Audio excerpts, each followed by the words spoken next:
All right, so this is the Arts Are for All January newsletter podcast sort of thing.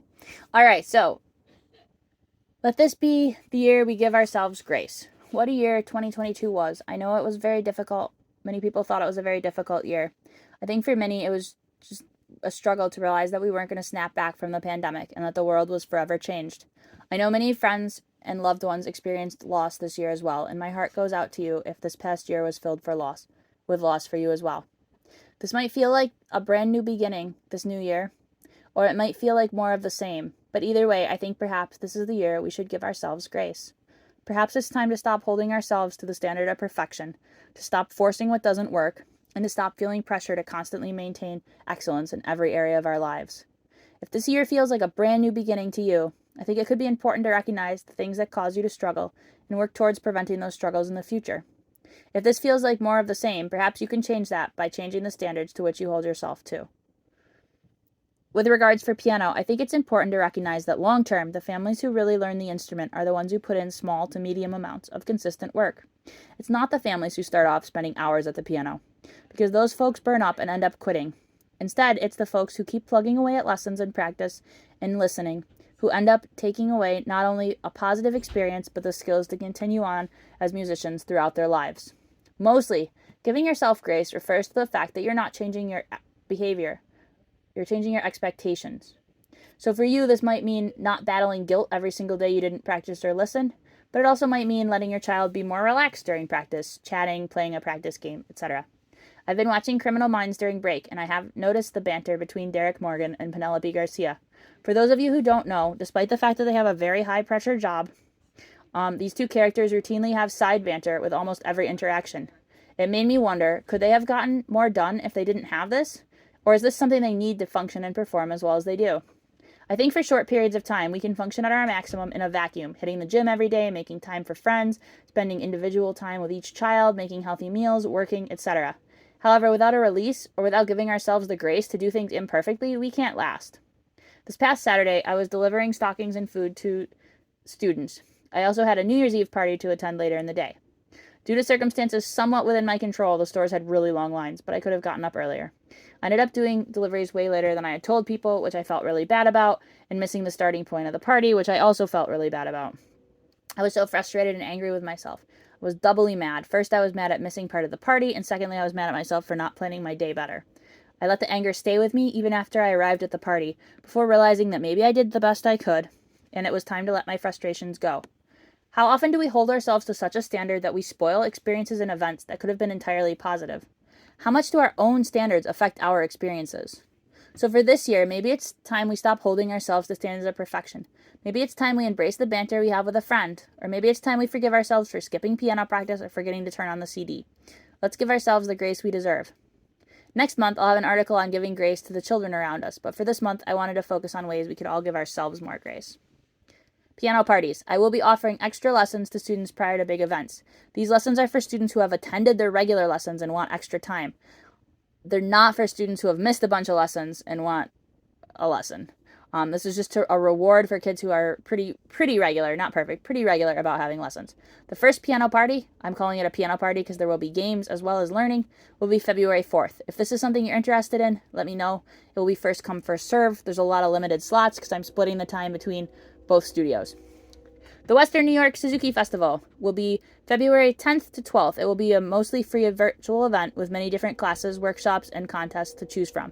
There are presenters from around the world offering many different classes and workshops about a variety of different topics. This is one of 5 events I strongly encourage all families to participate in some way. This is a very good time of year to focus on piano, and I think participating in this event helps families start the new year strong. So basically, if you know your child is going to participate in an event in February 10th, you're going to have them practice, and you're going to say, oh, we have to work hard for this. So that's why I really recommend people do it. Also, it's fantastic. So there's lessons with a special teacher and evaluations. They each cost $1. In the future, there might be a extra fee for the sight reading and music theory contest, but since this is the first year I'm running them, there will not be an extra fee this year. So there's an evaluation where students perform for a judge and get an evaluation with a feedback and a score. The judging is based on how well they played their piece, not a competition between students. Music theory contest, new this year. Students will compete Complete a music theory test and receive a red, blue, or white ribbon depending on how well they do. The categories will be preschool, which is ages 5 and under, young book 1, which is ages 6 to 9, book 1, 10 and up, early book 2, which is the beginning of book 2 through Minuet 1, and late book 2, which is Minuet 2 and onward, book 3 and 4, and book 5 and up. Sight reading contest. New this year, students will receive a piece based on their level of sight reading, then they will have 3 minutes to learn and perform it for a judge. The categories will be level 1A, which is early book 2, treble clef C to G only. Level 1B, which is later book 2, treble and bass, but no hands together. Level 1, which is a level 1 piece. Level 2, which is a level 2 piece. And level 3, which is a level 3 piece. Anything above level 3 would be extremely difficult to learn in 3 minutes. Level 3 pieces aren't normally hard, but they're not something you could learn in 3 minutes. Other workshops. The other workshops are the best parts of the festival. We'll have authors reading their books, movement workshops, parent classes, live performances, and more. So yeah, it's just something I strongly recommend everyone participate in, even if you do the evaluation in 1 class or you sign up for 10 classes, whatever your family wants to do. I really recommend everyone try to at least do something. And the evaluation and the mini lessons with another teacher are the 2 things I think have the most value. All right, Music Theory Corner, articulation. The Music Theory Corner is designed to teach all families a little bit more about music theory. I try to make sure the articles are basic enough so that the families of beginners can understand them, while they have subtleties that more advanced students might learn from. Articulation is the way you play the notes on the piano. I think of it as covering the spaces between the notes as well. The 2 most basic terms are legato and staccato. Legato means you're playing the notes smoothly, one right after another with no space in between. The first time the students use legato, it is in Twinkle Twinkle Little Star. So legato is connected. Legato can be very difficult, especially for young children or students who haven't practiced the 3 twinkles enough. Playing carefully and making smooth legato with good sound is something your child will work on throughout their piano career. If there are no markings on the music, it is assumed that the music is played legato. In piano, legato is the default. However, when it is extra important to be legato, a slur is added to the music. This indicates that you should absolutely make this section legato. It can also mean something else, but we'll talk about that next month. A slur is a line above the notes connecting them. If you want to know what it looks like, you can just Google slur in music. Staccato is what you do on the first 3 twinkles. Like 1 E and a 2 and. They're short. There's a space between the notes. Staccato notes are short and crisp. When playing staccatos, it can be very difficult to keep them even. That's one of the many reasons why we drill twinkles so much. A staccato is shown with a little circular dot above each note, not to the side of it, above. Staccatissimo only shows up in more advanced pieces because it means you're supposed to make the notes as short as physically possible. It's basically just like the most extreme version of staccato. I didn't know how to describe it, but it's a strangely shaped triangle above the note. It's very hard to play. If you ever play a piece with it, it will take extra practice. Portato is when you have a slur, which tells you to play legato, and a staccato marking telling you to play disconnected at the same time. It might seem strange, but to play portato, you have to find a balance between crisp staccato sound and a connected legato sound. So there's like a little space between the notes, but not a lot. Portato notes show up in Happy Farmer in Book 2. You want to learn more? We'll have a second article on articulation next month, but there's also a video. It links you to a video here. But even if you just typed articulation music into YouTube, you could find your own video too, if you're interested. All right, focus on a book 1 piece. Lightly row right hand. The primary purpose of this piece works on finger strength by being full of skips, just like the previous 2 pieces. There is some repetition during the piece because line 2 and 4 are the same, but line 3 is completely unique. And line 1, while similar to line 2 and 4, has important differences. So it's kind of just working on playing stuff in the right order. It is 3 out of 5 stars to play correctly. Should take 1 to 2 months to play properly if you practice regularly and listen to the CD. It will take longer if you don't. Lightly row will teach your child how to memorize a piece with repetition that isn't ABA form. It will work on rhythm. There's a thumb 3, 5, 5, 3, 3, 3, especially complex rhythm and should be practiced extra. You'll have to work on having a relaxed hand where you can't play the thumb 2, 3, 4, 5, 5, 5. Playing notes in a row without a relaxed hand is not good. Also playing repeated notes without sounding crashy. In the 3rd line, I say loud, quiet in a row. You're supposed to say strong, light in a row. Not D, D, not play D 5 times, because then kids are just pounding their fingers on the piano for all 5 D notes. All right, focus on a book 2 piece, Cradle Song. So this section is for you if your child is in book 2 or in the middle or end of book 1. The primary purpose of this piece is to work on phrasing on right hand and having a quiet, smooth left hand. It is 2.5 out of 5 stars difficulty level. It is 80 to 90 metronome to the quarter note. Should take 2 to 5 months to practicing correctly to get it to performance level. This piece is very open, and that can make it challenging. Students must be able to play hands alone slowly with the metronome in order to put hands together without difficulty. Yes, this is true for any piece, but especially this one. It is imperative to practice this piece left hand alone. One of the hardest things about this piece is keeping the left hand smooth and quiet. There are drills and ways to practice left hand if this is something your child struggles with, but the best thing that they can do is to practice it over and over and over with a slow metronome speed. The left hand moves around the keyboard a considerable amount. This will prep your child for arietta and other pieces later in the book, so it is very important your child is comfortable with moving around the keyboard now, or it will definitely be a struggle later on. Right hand in this piece must have good phrasing. While the most important part of the phrasing is marked in the music, it is important to think about all the phrasing all of the time, and not just where the crescendos and decrescendos are marked. Having good tone is exceptionally important in this piece. When you are practicing this piece, your child should be constantly reminding your child to listen to their tone. Keeping repeated notes on right hand in legato is very important. This can usually be achieved by bending your fingers properly. If this is something that's difficult, it may indicate that your child needs to practice more twinkles. Soft endings in this piece are very important. While this piece may look easy, and it is often easy if practiced correctly, it can be challenging, as your child will need to stay in control of their playing the whole time. All right, the next article, music theory classes.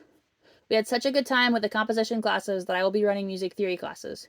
These classes are designed for anyone, but especially to prepare students for the music theory contest, part of the Western New York Suzuki Festival. These classes will have a fee of $1 for the series. The classes will be on January 22nd, 29th, and February 5th. There will be 3 classes. There's actually 4 classes offered. I never fixed it. There will be 4 classes offered. If you are unsure which class is the best fit for your child, please let me know. Please register by January 15th so I have time to prepare the activities. Classes will include a music theory concept, which we will learn about through games and activities. Students will have optional homework to complete and to keep the concept fresh in their minds. Students 8 and under, Book 1 students ages 8 and under, will be from 1:45 to 2 p.m. We will discuss basic rhythm concepts such as quarter note, half note, dotted half note, and whole note. We will learn about the loud and quiet symbols that correspond with basic dynamics, P, F, MF, MP, PP, and FF. We will also discuss tempo and learn basic tempos, largo, andante, moderato, allegro, and presto. We will use movement and active games to work on these concepts. Because it's for children 8 and under, there will, preschoolers, there will be a lot of movement and active games in these classes. Ages 8 and up that are in Book 1, 2 to 2:15 p.m. We will learn about rhythm, quarter note, half note, dotted half note, whole note, and eighth notes. We will learn about dynamics, including crescendo and decrescendo. We will learn about 8 different tempos and what they sound like. This class will be very similar to the previous class, except we will move on to more topics much more quickly. If you have an 8-year-old, they can pick which class they do. So just think, does your child enjoy being in with younger kids or older kids? Do they enjoy being challenged, or do they enjoy being really confident about what they know? Either one. Book 2 students. All ages of Book 2 students from 3:15 to 3:30 p.m. We will work on sight reading. The sight reading worksheets and activities will be specific to your child, so they will do fine if they have just started Book 2 and are only just learning to sight read, or if they are experienced sight readers. We will work on rhythm, discuss time signature, and more. We will work on dynamics and articulation. Finally, students will familiarize themselves with different tempos and be able to work on playing pieces at different tempos. A metronome is required for this class. Book 3 and up, all ages, 3:15 to 3:30. We will work on music theory concepts at a college level using an OpenStax music theory textbook. Since this class is short, there will be homework, reading, and listening that students will be expected to do between classes. I said don't think of it as homework, but think of it as more class. So we just have 15 minutes for the class. So if your child does it, they should just stay at the table and do more work. Please register your child by letting me know that they're interested by January 15th. All right, the next article is called Just Google It. How?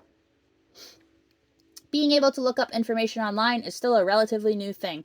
And while it can be very handy, it can also feel frustrating or overwhelming for people, both for parents and teens. While I don't mind giving away information and helping as much as I can, I sadly can't be available 24/7 unless I figure out how to turn into a robot. And learning how to Google things properly can give you and your child some independence from relying on me.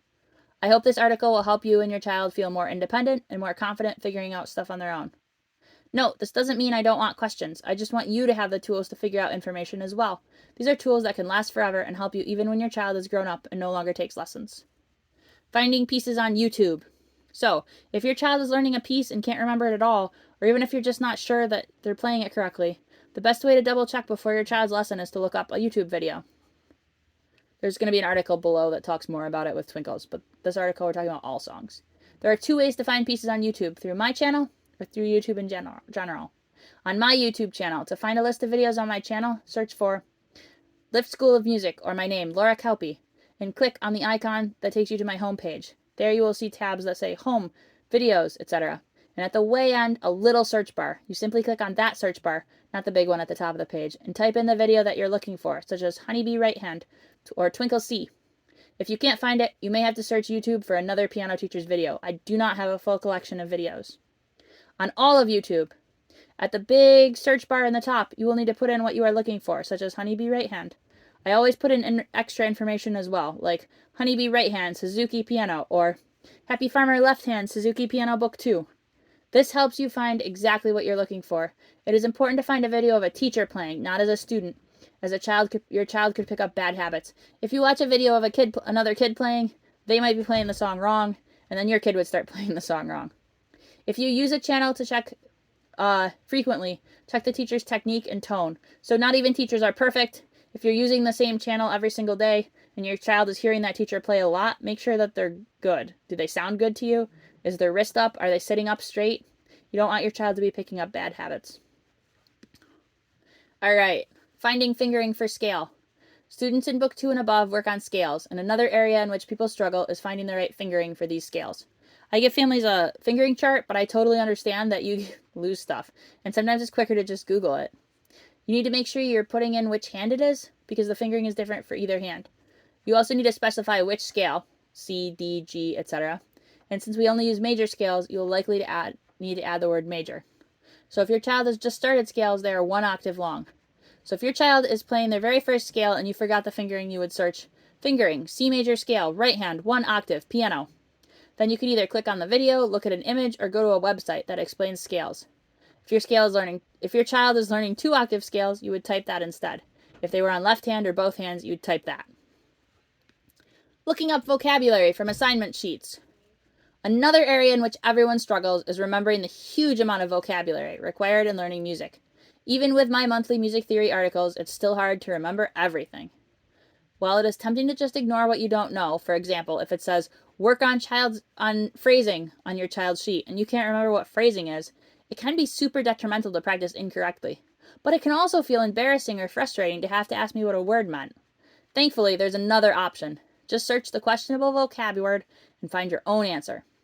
I would definitely use the word music when Googling vocabulary terms because phrasing, dynamics, and others have definitions outside of music. For example, if I forgot what phrasing meant on my child's sheet, I would Google phrasing, music, and see what came up. If that didn't work, I might add piano, so phrasing, music, piano. Or I might even add the title of the piece they were learning. Phrasing, music, piano, lightly row. All right, discovering rock, pop, folk, church music. Another way the internet is an absolutely fantastic place is finding pieces for your child to learn where they can practice sight reading and play something they enjoy.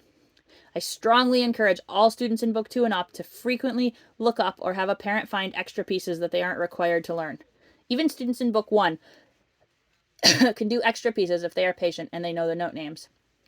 If your child is in Book 1, you want to look for letters on the sheet music. So if your child announced he wanted to play Star Wars theme song, you would Google Star Wars theme song, piano, letters. And both the first image or the first link would take you to a tutorial to work with your child. In Book 2, when your child is first learning to sight read, you want what they are learning to be easy. So you would Google Star Wars piano theme song beginner and look for a beginner book. Then you could look through the options and see something that looks like it would fit your child's ability. You always want for fun music to be easy and well fun. For more advanced students, You might just Google the name of the piece and see what comes up, or you could tag on intermediate or even advanced. The internet has a plethora of music, both free and paid, and I strongly advise you to take full advantage of what it offers. All right. This article is called When YouTube Can Set You on the Right Path. This is an important article, guys. Often when families first start lessons, they are very excited and practice hard the first few weeks. This can be fantastic and exciting. However, usually by Twinkle C, the excitement has dulled and piano has become more routine. This is inevitable, by the way. Piano is just going to become routine. It's not a negative thing. So families who were practicing every day soon start practicing only a couple times of the week and have soon forgotten which twinkle is which. While it might not seem like it matters, since I always prompt kids during lessons anyway, it's actually extremely important that your child, or at least you, know which twinkle is which. Why? If you're unsure which is which, it can lead to skipping twinkles or worse yet, practicing the wrong rhythm.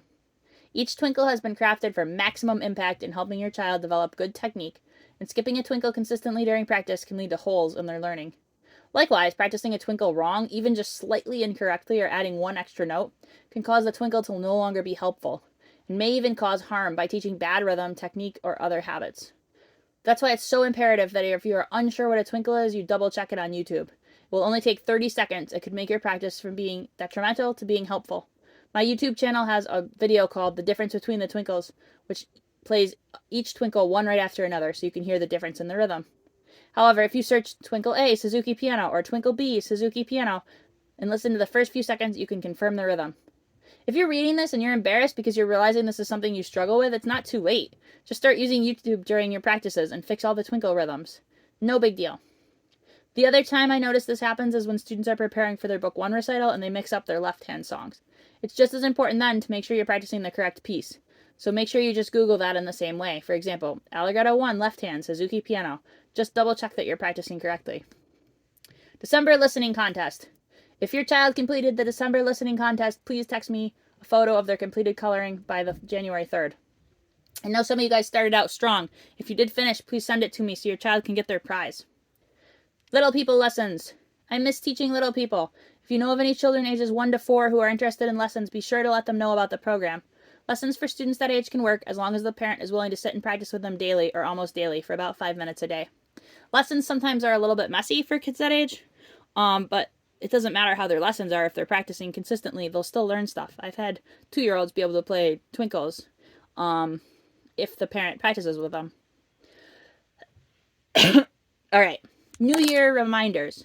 I wrote an article with holiday reminders last month, and I think having New Year reminders are equally important. Set a date for starting back your practice routine and your listening routine if you've forgotten to listen as well. Having a specific date will allow you to not keep letting days slide by. You can make it today, after the first day back at school, or even the day before your first lesson back. I recommend you let me know how your practice was over break prior to your child's first lesson. Just send me a text and say, hey, we practiced a lot, or hey, we didn't practice at all. Just so I know. Once you are back to practicing, please practice from your assignment book. Yes, assignments can seem repetitive, but if you practice with them from them regularly, I guarantee your child will make tremendous progress. I promise everything on the assignment is important, even though it might seem redundant. I would never waste your your child's time on something that wasn't valuable. Make listening to the CD a priority. If you didn't listen over break, your child will be trying to play their pieces from memory without a proper guide. This will lead to wrong notes, improper rhythm, and poor phrasing. Give your child a wonderful gift this year and make it the year you focus on the CD. If you did listen over break, that's fantastic. Make sure you keep it up. If you need the link for the YouTube recording instead of listening to the CD, let me know. I am working on getting together funds to buy everybody a CD player and CDs. But in the meantime, the YouTube link is just the exact same thing, just over YouTube. Make returning to practice manageable. For some children, it's easy to have 1 or 2 hard practices to get back in the swing of things. If that's what works for you and your child, do it. If this stresses your child out and leaves you both frustrated, work on a slow ramp up. Start out with 5 minutes of practice a day, just twinkles and warm up if that's all you can do, and work your way towards proper practices over time. But whatever you do, don't put pressure on yourself while you're still recovering from the holidays and finding your groove. Make an effort to have lessons quiet and peaceful. One thing I do appreciate about virtual lessons is that parents tend to work hard to create a quiet environment. Let's continue that into 2023. I know there were a few families that had trouble with lessons being chaotic around the holidays, but let's move forward from that and don't worry about it, but move forward and having a distraction-free environment for lessons and practice in this coming year. If you have a piano goal, make it a New Year's goal that you can keep. Don't make a resolution to watch Watch all your lessons, take notes, practice every day, listen to the CD 5 hours a day, because as great as that would be, it's not sustainable unless you're already close to doing that. Pick something that's only a little above what you do now. For example, if you watch lessons but you don't take notes or video, try to take one video every lesson. If you never practice from the assignment, try to get in one full practice every week, even if you break it up over several days. If you don't listen at all, make this the year that you put on the CD more often for your child. All right, and then there's a schedule reminder. You can look at the real newsletter if you need to see the schedule. Please remember the schedule. I don't want to read it out loud. I just can't figure out how to read it on these videos without taking forever. And then a note that says, congratulations to Troy for finishing book 1. And that's the whole newsletter, guys. Let me know if you have any questions. Bye.